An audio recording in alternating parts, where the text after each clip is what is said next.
Bismillahirrahmanirrahim. Assalamualaikum warahmatullahi wabarakatuh. Pada pertemuan ke-10 ini, kita akan membahas mengenai matriks. Setelah mempelajari materi ini, mahasiswa mampu yang pertama menjelaskan pengertian matriks dan memberikan contoh permasalahan ekonomi yang dapat dibuatkan ke dalam bentuk matriks. Yang kedua, menjelaskan dan memberikan contoh jenis-jenis matriks. Yang ketiga, menyelesaikan permasalahan yang diberikan menggunakan operasi matriks. Pengertian matriks. Matriks adalah kumpulan bilangan yang disusun secara baris atau kolom atau kedua-duanya dan di dalam suatu tanda kurung. Bilang-bilangan yang membentuk suatu matriks disebut sebagai elemen-elemen matriks. Matriks digunakan untuk menyederhanakan penyampaian data sehingga mudah untuk diolah.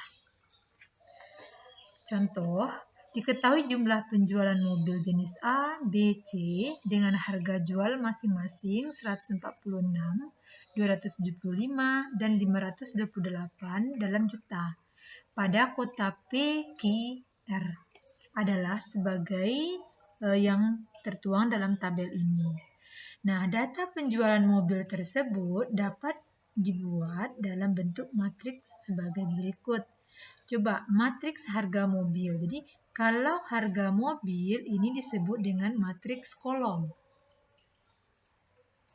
Sedangkan jumlah penjualan, ini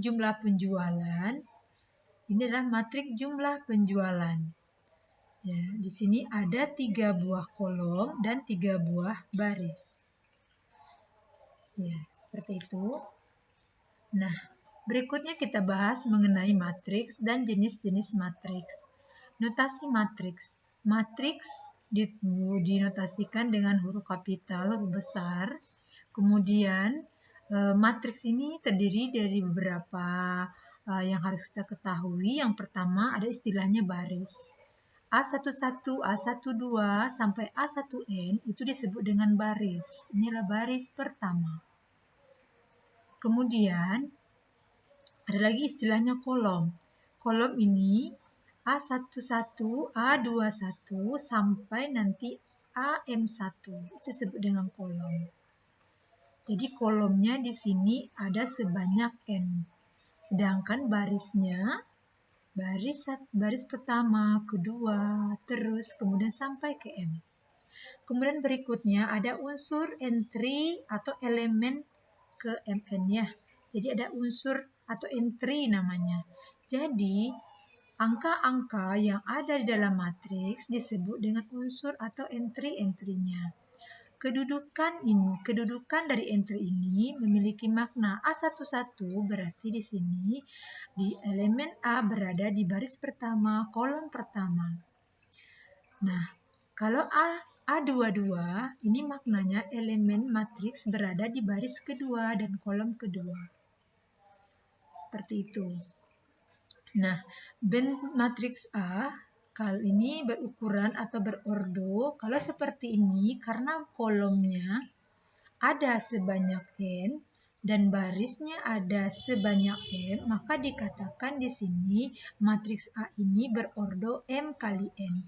M ini sejumlah baris, N ini adalah sejumlah kolom. Misalkan A dan B adalah matriks berukuran sama, A dan B dikatakan sama, dinotasikan dengan A sama dengan B, jika entry-entry atau elemen yang ada pada matriks A sama dengan elemen yang ada pada matriks B. Maksudnya,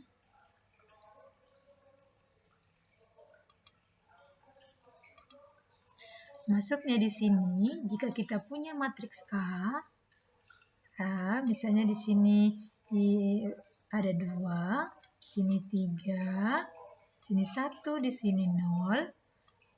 Ini ada matriks A. Kemudian ini ada matriks B. Ini ada matriks B. Bisa misalkan di sini adalah berarti ini pasti karena dia di unsur yang seletak itu sama, di sini 2 pasti matriks B ini 2 juga. Kemudian ini pasti 1 dan baris pertama kolom keduanya pasti 3. Kemudian baris kedua kolom keduanya pasti 6. Ini dikatakan dia sama. Jadi entry atau elemen-elemen seletaknya sama. Berikutnya jenis-jenis matriks. Yang pertama matriks bujur sangkar. Matriks bujur sangkar adalah matriks yang jumlah baris dan jumlah kolomnya sama. Ini barisnya, ini bujur sangkar 3 kali 3 baris dan kolomnya sama. Ini disebut dengan, dua-dua ini disebut dengan unsur diagonal.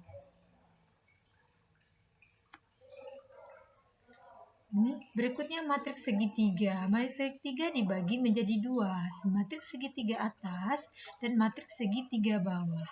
Matriks segitiga atas yaitu jika unsur-unsur elemen yang ada di bawah diagonal utama 518 ini adalah 0. Ini dikatakan dia segitiga atas. Segitiga bawah jika bilangan atau elemen 0 berada di atas diagonal utama. Ini dia ya. Ini namanya segitiga bawah, ini segitiga atas. Matriks diagonal. Matriks bujur sangkar dinamakan satu unsur yang bukan merupakan unsur diagonal adalah 0. Ini matriks diagonal namanya. Nah, selain diagonal ini unsurnya adalah 0. Berikutnya matriks satuan, matriks identitas, yaitu matriks diagonal di mana setiap unsur diagonalnya adalah 1. Jadi, jika dia adalah matriks satuan adalah matriks diagonal. Dengan syarat unsur utama atau diagonal utamanya ini adalah 1.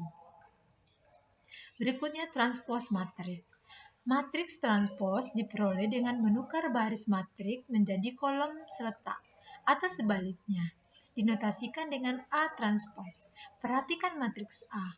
Ini matriksnya baris pertama 2, 1, baris kedua 3, min 2, baris ketiga min 1, 0. Kalau kita jadikan dia transposnya, maka baris pada matriks A ini akan berubah jadi kolom pada A transpos. 2, 1 menjadi 2, 1. 3 min 2 menjadi kolom 3 min 2. Baris min 1, 0 menjadi kolom min 1, 0. Berikutnya kita membahas operasi pada matriks. Operasi matriks yang pertama adalah penjumlahan. Kedua, pengurangan. Ketiga, perkalian. Perkalian ada 2, perkalian dengan skalar, perkalian matriks dengan matriks.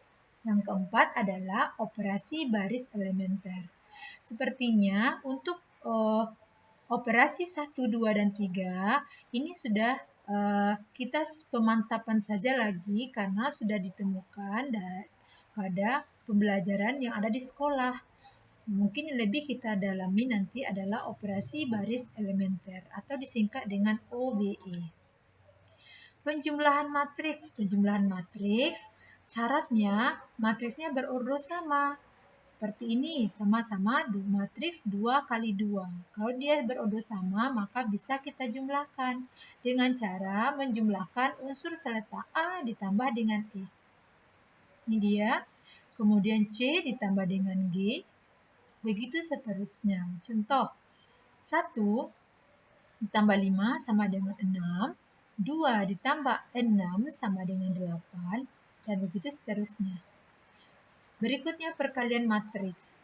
Perkalian matriks, untuk perkalian matriks ada 2, perkalian dengan skalar, kemudian perkalian matriks dengan matriks. Kalau perkalian dengan skalar, tinggal kita kalikan saja ke dalam K kali P, KP, K kali Q, KQ, K dikali R, KR, K dikali S, KS. Untuk video pertama sampai di sini kita bahas. Berikutnya kita lanjutkan dengan perkalian matriks dengan matriks. Semoga bisa dipahami. Jika kurang dipahami, silakan dibaca kembali bahan ajar yang dikirimkan. Demikian, Assalamualaikum warahmatullahi wabarakatuh.